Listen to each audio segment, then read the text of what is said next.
नमस्कार, कामतगिरी अभय न्यूज में आप सभी दर्शकों का स्वागत है और मैं हूं पूजा। अब डालते ही एक नजर आज के मुख्य समाचारों पर।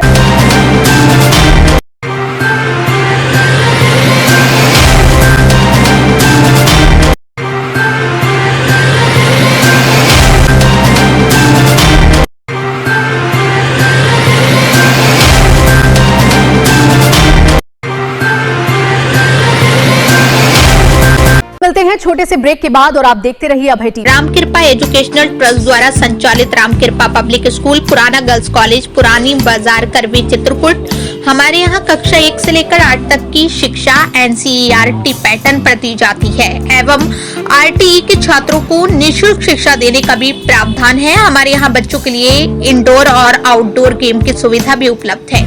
विद्यालय में प्रोजेक्टर द्वारा smart classes, computer lab, dance classes और सब कुछ उपलब्ध है। हमारे यहाँ कुशल अध्यापक एवं अध्यापिकाएं बच्चों को शिक्षा देते हैं।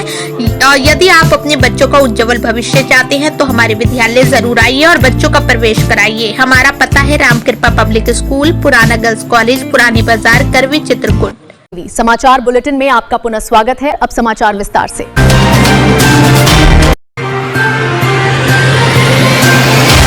बारिश का मौसम आ चुका है और इसके साथ ही शुरू हो चुका है मौत का वो साइलेंट जाल जो जरा सी लापरवाही से आपके हंसते खेलते परिवार को उजाड़ सकता है।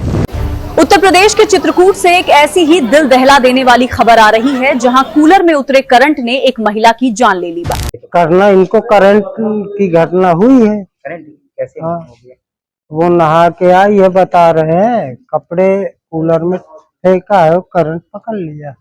मामला चित्रकूट के करवी कोतवाली के सपहा गांव का है। मानिकपुर के इंडियन बैंक में क्लर्क के पद पर तैनात शख्स अभी घर से ड्यूटी के लिए निकले ही थे कि पीछे से उनकी 37 साल की पत्नी गीता देवी घर की सफाई करते वक्त कूलर में उतरे करंट की चपेट में आ गई।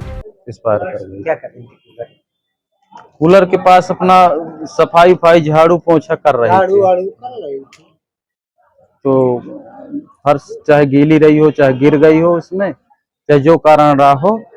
चीख सुनकर बुजुर्ग सास बचाने दौड़ी तो वो भी झुलस गई। कूलर में करंट नहीं आता था, अब वो पता नहीं कैसे लग गया आज कूलर में। पहले नहीं अचानक उसमें करंट आया है। अचानक करंट आया और उसी में लिपट गई। फिर इसके बाद मेरी माँ गई छुटवाने, मेरी माँ को भी झटका दिया तो वो गिर गई। लेकिन सलाम है उस बहादुर बड़ी बेटी को जिसने हिम्मत दिखाते हुए तुरंत कूलर का तार खींचा। क्या हुआ था? क्या घटना घटी? हम बाहर बैठे थे, मम्मी अंदर झाड़ू लगा रही थी, फिर अचानक से गिर गई, आवाज आई, हम लोग गए तो मतलब आंख पलट गई थी। मगर अफसोस तब तक बहुत देर हो चुकी थी। पति अभी रास्ते में ईटा मंडी ही पहुंचे थे कि बेटी का फोन गया, पापा मम्मी को करंट लग गया है। आनंद फानंद में उन्हें जिला चिकित्सालय ले जाया गया, लेकिन डॉक्टरों ने गीता देवी को मृत घोषित कर दिया। फिर मैंने पापा को फोन किया, फिर घर से निकले तो रास्ते में एकदम से वो हो गई, फिर वहाँ कुछ नहीं सुने।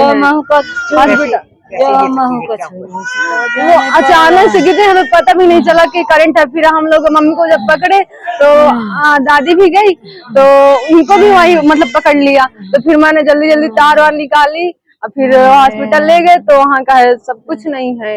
आज उस घर में कोहराम मचा है, बेटियों का रो रो कर बुरा हाल है। जरा सोचिए, एक मामूली सा कूलर आज काल का रूप ले चुका है। कैसे करंट कैसे खत्म किया? अब वो अपने से छोड़ा हो करंट, चाहे माँ खींची हो, चाहे जैसे हो, हम वहां पर मौके में कोई नहीं था। वो अकेली थी, मेरी बड़ी वाली बिटिया थी। जब वो अंदर प्रवेश किया तो ये नजारा देखा तो चिल्लाई, तो गांव के मेरे बहुत लोग, सारे लोग थे, वो दौड़ के पहुंचे। अभय टीवी आपसे अपील करता है, बारिश के इस मौसम में गीली जमीन और नमी की वजह से करंट बहुत तेजी से फैलता है। बिजली के किसी भी उपकरण को छूने से पहले चप्पल जरूर पहनें। सतर्क रहें, सुरक्षित रहें। उसका छूटे कैसे? फिर वो गिर गई मेरी माँ। अब फिर जब उसकी जान मुझे लगता है वहीं निकल गई, क्योंकि झाग वाग छोड़ दिया था। तो इसके बाद मेरी माँ को झटका दिया, वो गिर गई। उसको भी हम यहाँ बाटल वाटल चढ़वाए हैं अस्पताल में, सोनीपुर अस्पताल में। वो बच गई, फिलहाल ठीक है हमारी। देखते रहिए अभय टीवी।